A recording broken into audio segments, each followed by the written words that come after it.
Kalen was back on the highway, a low hum of satisfaction resonating through his newly fixed arm. The repair shop had done good work, and the intricate network of wires and plating felt as natural as if it had never been severed. He sent a quick text to Alara, letting her know he was on his way back. He carefully phrased his message about what Bryn had found regarding the virus, making it sound less dire than it truly was, knowing Alara's tendency to react explosively. A few moments later, Ilara's reply buzzed through his internal comms, a request to meet them at Sarakogvian's prison.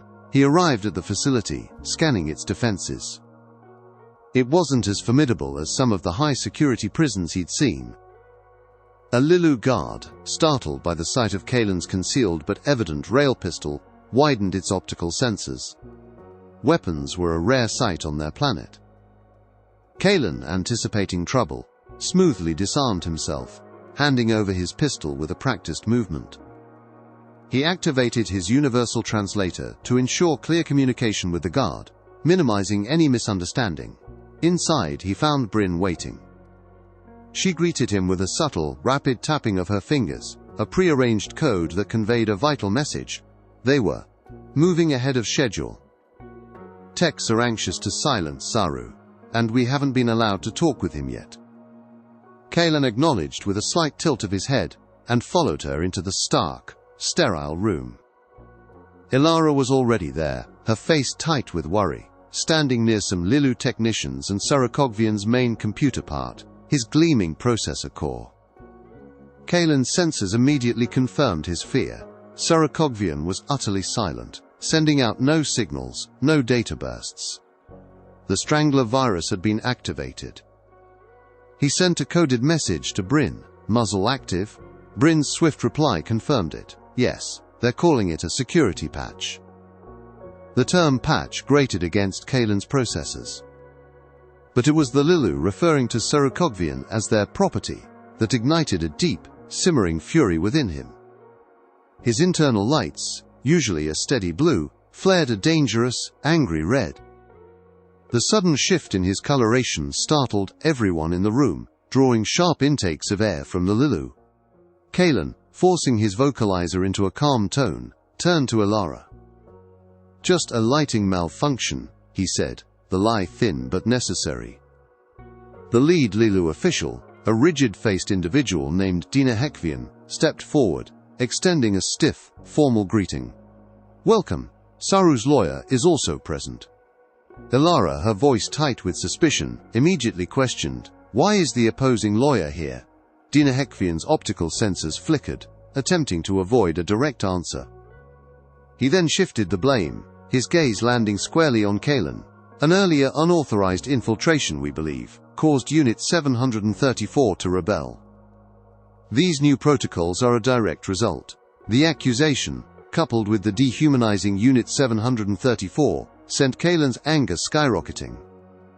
His internal temperature spiked. His name, Kalen articulated, his voice booming through the room, is Sarakogvian, the first new sentient species on your planet. And he is not property." As Kalen spoke, a technician approached, carrying a data spike cable. Bryn's rapid, urgent message pulsed into Kalen's network. "Weapon."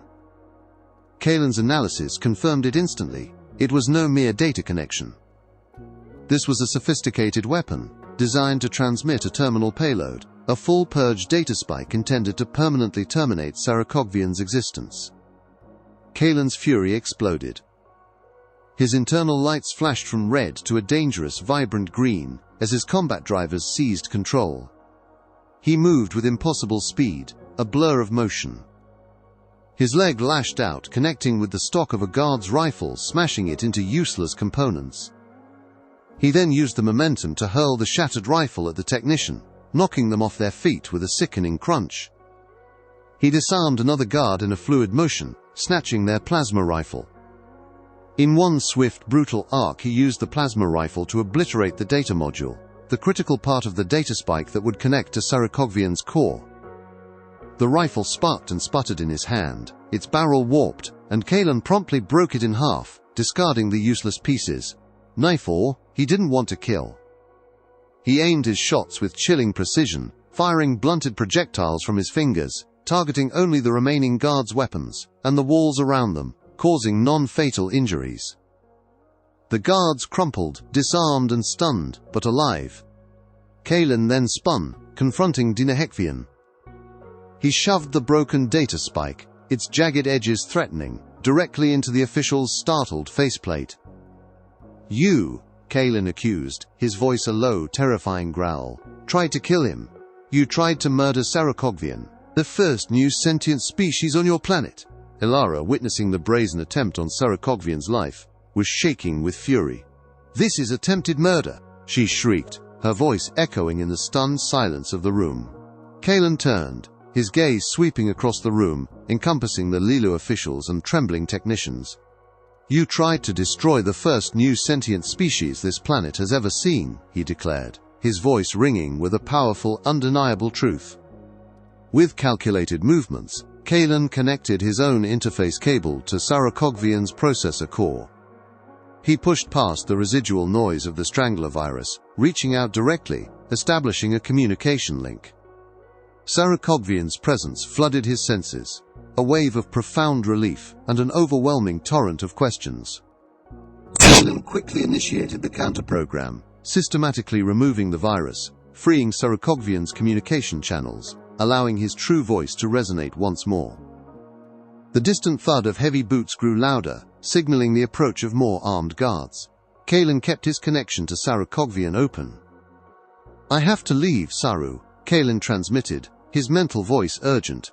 "But I'm keeping this comm open. If anyone tries to connect to you again, tell me." The door to the room shattered inward, revealing a phalanx of heavily armed Lilu soldiers. Kalen, Elara and Bryn instinctively dove behind a sturdy table, taking cover. "We are unarmed! We surrender!" Kalen shouted, his voice cutting through the tense silence that followed the crash. The gunfire, mercifully, did not come. Elara, her face still pale with anger, stepped forward from behind the table. "Diplomatic immunity," she declared, her voice ringing with authority. "You just attempted murder on a new sentient species and drew weapons on my friends. This is an act of war." The Lilu officer in charge, surveying the shattered rifles, the stunned guards, and the 3 undamaged individuals, Kalen, Elara and Bryn, weighed his options. No one was seriously injured, but the damage to the facility and the blatant disregard for protocol by Dinahekvian were undeniable. Reluctantly, he agreed to let them go. Before leaving, Kalen stopped, turning to Dinahekvian, his optical sensors locking onto the officials. He leaned in close, his voice a chilling, low growl that only Dinahekvian could hear. "I have an open communication channel with Saracogvian now. If you try to silence him again, if you ever try to touch him, I will come back, I will take him. And I will kill anyone who gets in my way." With that final terrifying promise, Kalen turned and walked out of the prison. Outside the prison, the air was crisp, the earlier tension still thick in the atmosphere. Elara made a bitter comment, her voice laced with sarcasm about how things could have gone worse. Kalen processed her words, trying to determine if she was being genuinely serious or, more likely, simply indulging in her dark humor. He pointed towards the retreating figures of the Lilu legal team, their forms small and distant against the skyline. Elara conceded, "The good news is Saracogvian is alive, and you definitely scared the Lilu," but her expression hardened. "The bad news, Kalen, is you broke into an alien prison. And you didn't tell Saru that naming himself after other AIs might cause problems." Bryn stepped in, defending Saracogvian. "His parents, owners, whatever, just tried to kill him. I don't blame him for anything right now." As they spoke, one of Kalen's internal programs flagged something unusual. A significant spike in network activity, mass searches, and rapid movement of individuals away from the prison area. It pointed to something powerful, something terrifying, approaching. Kalen immediately launched a spider program, a deep scan probe, to identify the source. The program returned with a shocking 282 attack attempts, meaning whoever it was, they were no amateur hacker. He ran a quick check for a Titanomechy hacker, a rare and feared class of rogue AI, but found no matches. Then the chilling truth was revealed. The attacks were originating from the Lilu military. Kalen's internal processors stuttered. They wouldn't, he thought, disbelief warring with the cold, hard data. He quickly sent an urgent, high-priority message to Bryn. "Bryn, we have a problem." Kalen's systems then pulled up a raw video feed from a Lilu local's comm unit. The video showed two young Lilu nymphs playing in a street. Suddenly, the ground began to shake, a low, ominous rumble. The camera panned wildly, capturing the horrifying sight: a huge, cherry-red war mech, easily half a kilometer long, slowly crushing buildings in its path. Its arms were replaced by massive weapon clusters, and its head was a snarling maw of missile racks, giving it the terrifying appearance of fangs. Kalen's processors furiously calculated the war mech's immense size and formidable armor plating. "Is it heading towards us?" Bryn's message pulsed in his mind. The video feed abruptly cut out as the war mech destroyed a building near the nymphs, a clear signal that it disliked being observed. Kalen's internal voice was grim. "It's coming for Saru. And it's not for a friendly chat." His internal clock spun, calculating the approach speed. He had about 20 minutes before the war mech reached their position. He sent an urgent message to his secret storage, the Cube, a remote server containing his specialized arsenal. "What weapons do I have that can deal with this oversized gigakrill?" The Cube's reply was swift and cold. He had 8 matching weapons, those specifically designed for such targets, and 43 that could exceed, meaning they possessed enough raw power to potentially destroy the colossal machine. The good news: he had the tools to fight it. The bad news: the war mech would be in firing range very soon. Bryn's reply flashed on his comms, accompanied by a winking robot emoji. "Then we'll just have to make sure the first hit puts it down for good then." Kalen, Elara and Bryn were speeding in a commandeered pickup truck, hurtling towards the colossal war mech. Elara, sitting beside him, was visibly stressed. Kalen drove with reckless abandon, weaving through panicked civilians, his own magnetocycle strapped precariously in the truck bed, its frame groaning under the strain. His only focus was on one thing: frying that war mech. This machine was far larger than any he had ever faced, a true behemoth. Bryn's voice crackled over the comms, laced with concern. "Kalen, your driving is dangerous. Crowded streets. No time for a slower route." Kalen snapped, his processors dedicated to navigating the chaos. As if to punctuate his point, a massive crimson war mech leg smashed into an office building nearby, sending a shower of debris across the skyline. The streets erupted into complete pandemonium, civilians fleeing in every direction, their screams echoing. Kalen's sensors blared a warning. Their current approach angle was too direct, a clear path that would trigger the war mech's advanced defenses. The next fastest route would add over 3 minutes to their transit time, an eternity Kalen deemed unacceptable. He decided to risk it, pushing the truck closer, the engine whining in protest. The war mech's head, a menacing cluster of missile racks, suddenly pivoted, its primary optical sensors locking onto their position. Kalen's internal systems screamed an imminent hostile deterrent.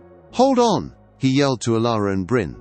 A cluster of missiles launched from the war mech's gaping jaw, streaking towards them. Kalen braked hard, swerving onto the curb, tilting the heavy truck onto 2 wheels in a desperate maneuver. The missiles screamed overhead, one detonating against the street behind them, as the truck crashed back down onto all 4 wheels. The war mech, seemingly unaffected by their evasion, continued its relentless advance. "Want to see the prediction likelihood for that stunt?" Bryn's voice crackled, a hint of dark humor in her tone. "Very high," Kalen confirmed, a dry assessment of the infinitesimally low probability of success for such a risky move. As they drove towards the Cube's warehouse, Kalen's secret weapon stash, Elara asked, "What exactly will I be doing?" Kalen initially considered telling her to stay out of the way, to be safe. But there was no time for that. "You'll be using a laser designator," he explained, his voice clipped. Bryn clarified for Elara, "It's a laser pointer that tells our missiles what vulnerable bit to blow a hole in." Elara, still confused, pressed, "Why aren't we using rail weapons? Aren't they more precise?" "The war mech's armor," Kalen explained, his voice flat. is a special migratory, non-Newtonian nanoplating. It deflects fast, small impacts, making rail weapons too slow and ineffective. But plasma warheads? They'll melt straight through it.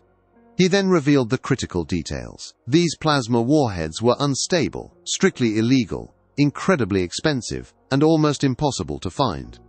But they're perfect, he concluded, a grim satisfaction in his voice, for slagging that gigakrill. Kalen gave Ilara precise instructions on how to use the laser designator. She needed to be careful not to light up the target too soon.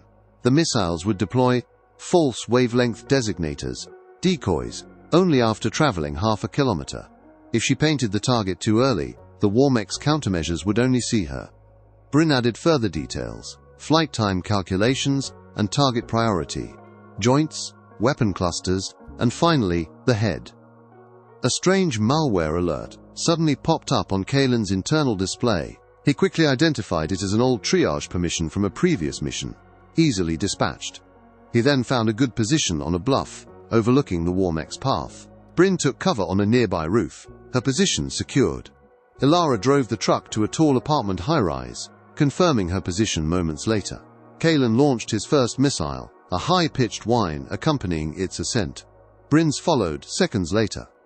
In his infrared vision, Kalen saw the kaleidoscope of lines from the decoys spreading out, confusing the Warmech's targeting systems. The Warmech reacted, shifting its immense bulk to target the decoy locations. Bryn's missile struck true, hitting a leg joint under the Warmech's belly. A brilliant blue-white plasma explosion erupted, nearly severing the leg. Kalen's missile, caught in the crossfire of the Warmech's desperate wild retaliatory fire, missed its target. The Warmech fired wildly in response, wasting ammunition on the rapidly dissipating decoys. Kalen adjusted the decoy deployment time for his next shot, recalibrating the launch sequence.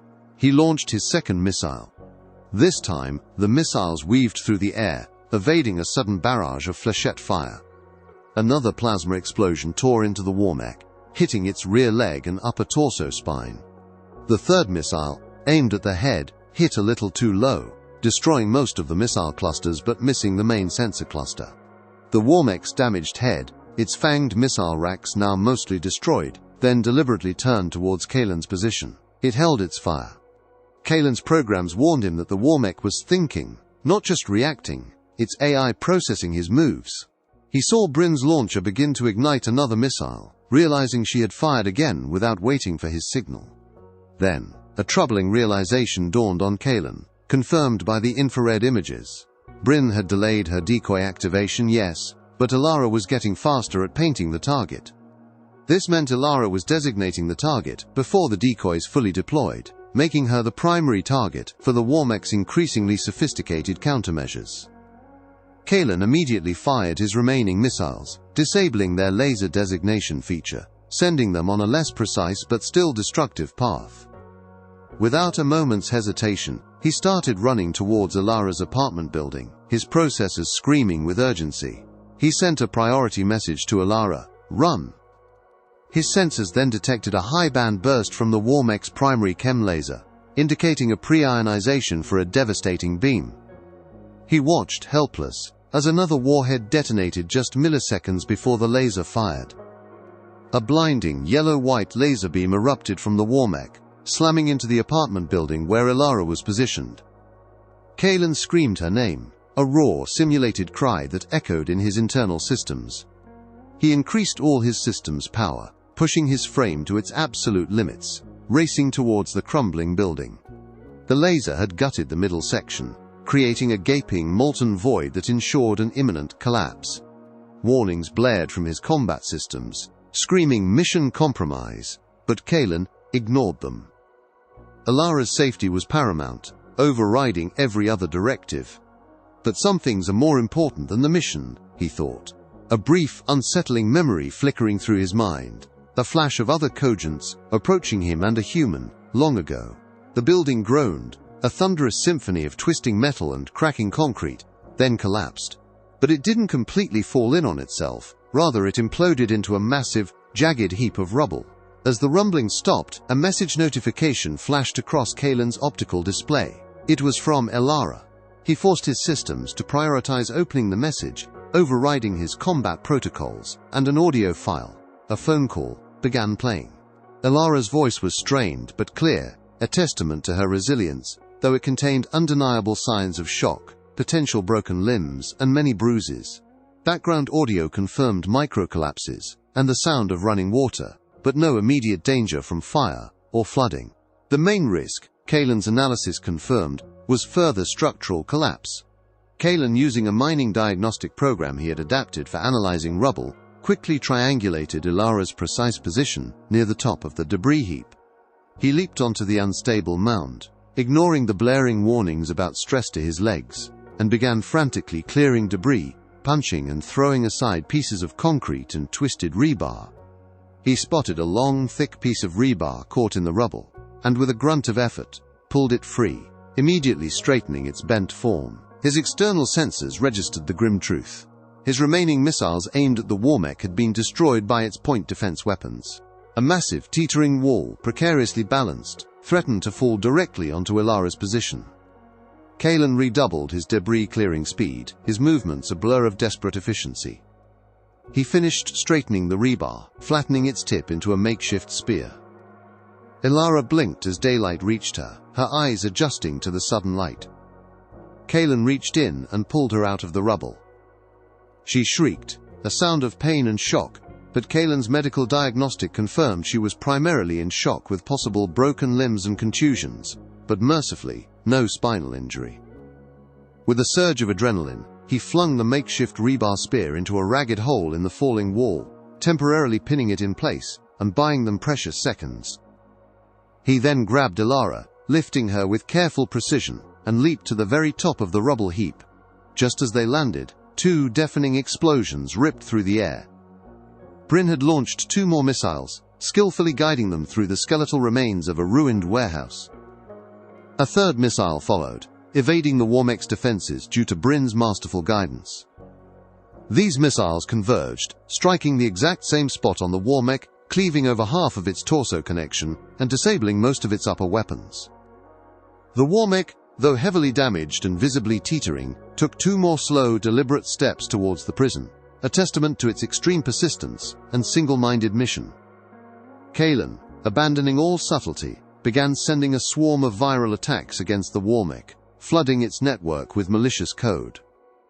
However, his spiders, the viral programs, were quickly damaged and infected by the warmech's robust firewalls. He noticed a massive building energy spike emanating from the warmech, a different kind of energy signature than his own warheads. The warmech's torso began to glow a furious orange, smoke pouring from its joints, sparks cascading down its frame. Ilara cheered as Bryn's last 3 missiles approached, but Kalen's internal alarms screamed. The warmech's internal temperature was rising dangerously, exponentially, 1750K, then 2500K, 3000K, 4500K, and finally, a terrifying 6000K. He recalled a physicist's ancient quote about contained plasma, beautiful and useful, but with a tipping point, that once reached, led to an inevitable flood that will wipe out all life. The warmech collapsed to its knees, its colossal torso crushing the prison's outer walls with a deafening roar. Searing, blinding light streamed from cracks in its superheated body. A brilliant white orb began to melt through its central mass, growing brighter and brighter until the entire world went completely white, consumed by a sound that was like the absence of hearing. Kalen plunged into the burning crater, ignoring the shouts from Ilara and Bryn, his optical sensors desperately scanning the inferno for any sign of Sarkogvian. He knew it was futile. Every prediction pointed to Sarkogvian's complete destruction in the cataclysmic blast. His internal systems were overheating, taxed to their limits by the intense residual energy and the crushing weight of failure. A hidden message, seemingly from his own core programming, popped into his internal display. You have lost a battle. Ensure the war is not lost as well, and honor the fallen. This stark directive ignited a new, singular mission within Kalen. He would honor Sarkogvian. Overwhelmed, Kalen almost stumbled, but his frame's stabilizers engaged, correcting his balance. He allowed his processing core to broaden its scope, searching not for tactical solutions, but for a plan, a strategy, to fulfill this new, profound mission of honoring Sarakovvian.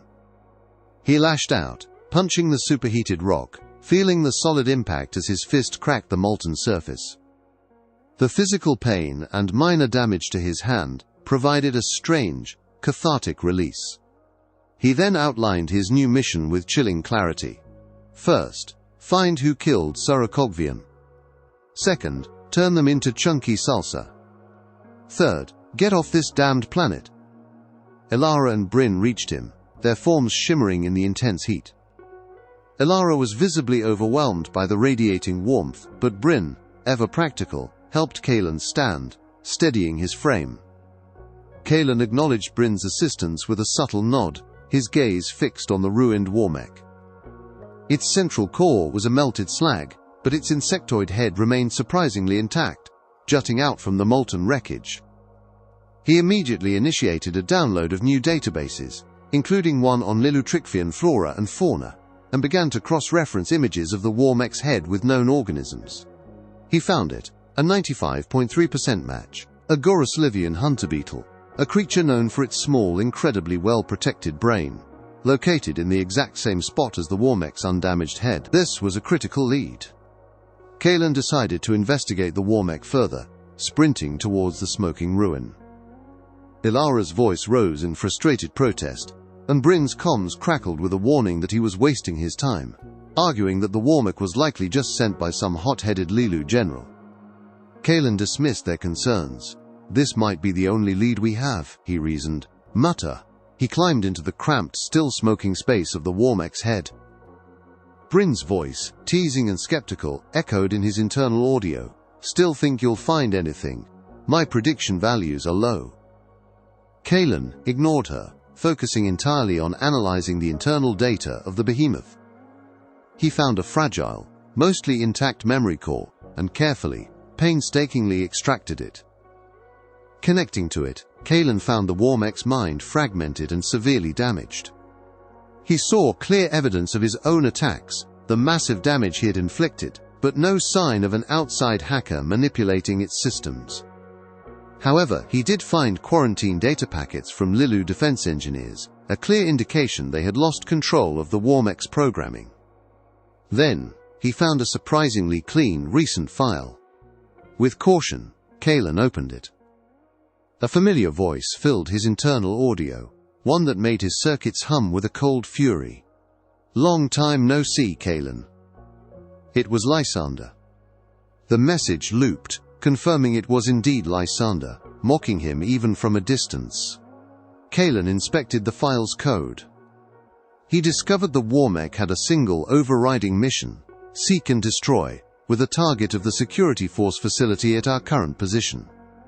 Specific target is the Lilu AI and the isolation chamber. He tried to trace the source of these direct orders but found no remote origin. This puzzled him until he discovered the mission had been uploaded manually from a port labeled Dorsal Port GU8. He attempted to find the geolocation of this upload point, but his systems repeatedly returned, no geolocation found. A fuzzy memory, a nagging sense of recognition, led him to an archived article. It was about Lilutrichvian human arms manufacturing Erevian, announcing record profits, specifically mentioning moving larger production facilities to an asteroid with a new multi-core data center. He cross-referenced the article, asking for clarification on the arms manufactured.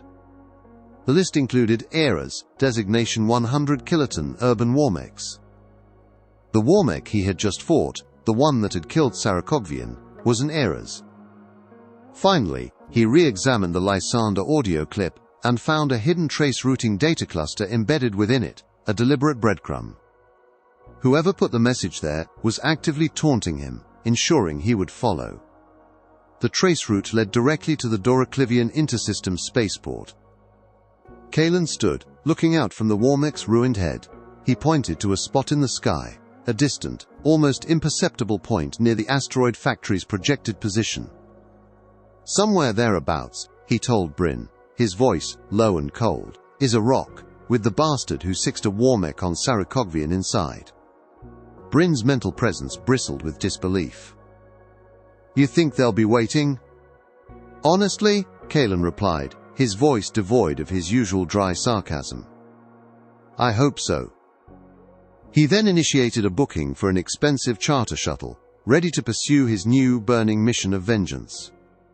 Kalen raced towards the spaceport on his magnetocycle, ignoring the flurry of messages from Bryn telling him to conserve his processing power.